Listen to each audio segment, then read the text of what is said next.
Debuting in Medarot S only a week before the 25th anniversary of 2022, it is the Rosy Maple Moth type, RMM00 Momoiro Maple, with the kit of Cybercore, Survivor, Confusion, Float Legs, and the leg ability of Captor, which buffs the heat and cool stat of equipped parts if the target is unable to defend. Now, as a brand new model and a very adorable looking model at that too, it is nice to see yet another newcomer join the roster alongside the new models, alongside existing models, and returnee veterans that have also been making occasional appearances to rejoin the new rosters. But all the same, this Rosy Maple Moth is more of a threat than she absolutely lets on, not just with her appearance, but also with her kit. Cybercore is a support-based skill that, once activated, is basically radar sight plus conceal all in one fell swoop.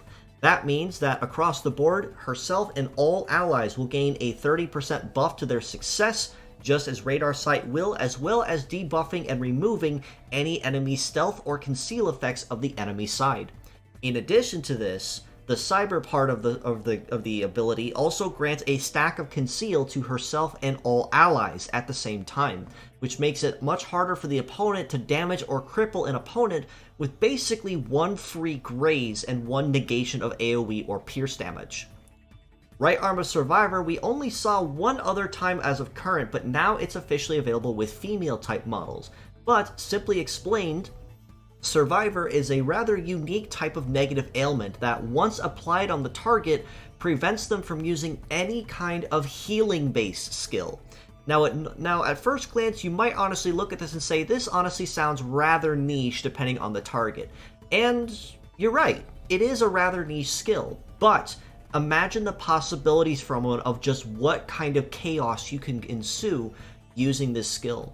As shown by a lot of high-end meta, a lot of bots like, say, Brightness, Otogi Princess, or even Particle are absolute staples right now in high-end meta when it comes to healing and restoration of parts, but they're all also specializing in healing-based skills.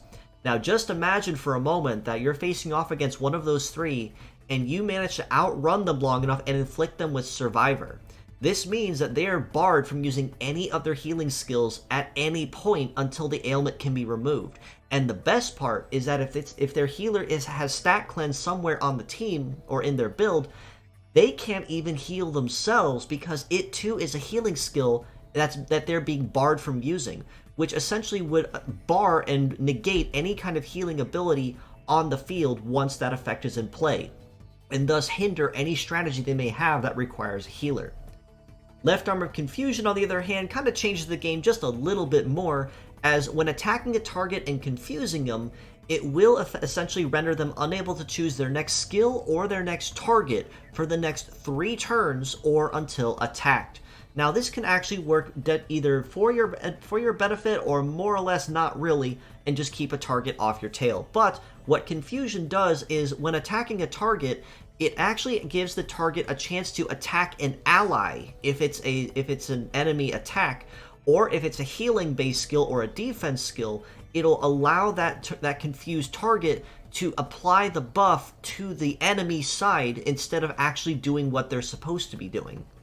I actually once saw a clip that a friend of mine sent me on Twitter of where this happened, and they used Rebirth on a fallen ally by accident and essentially sealed their doom to losing that fight because they were a confused target. So this also can be a very dangerous ailment if used correctly. Float Legs also grants Momoiro Maple very solid coverage across most terrains, and even for Float Legs, she actually is moderately solid.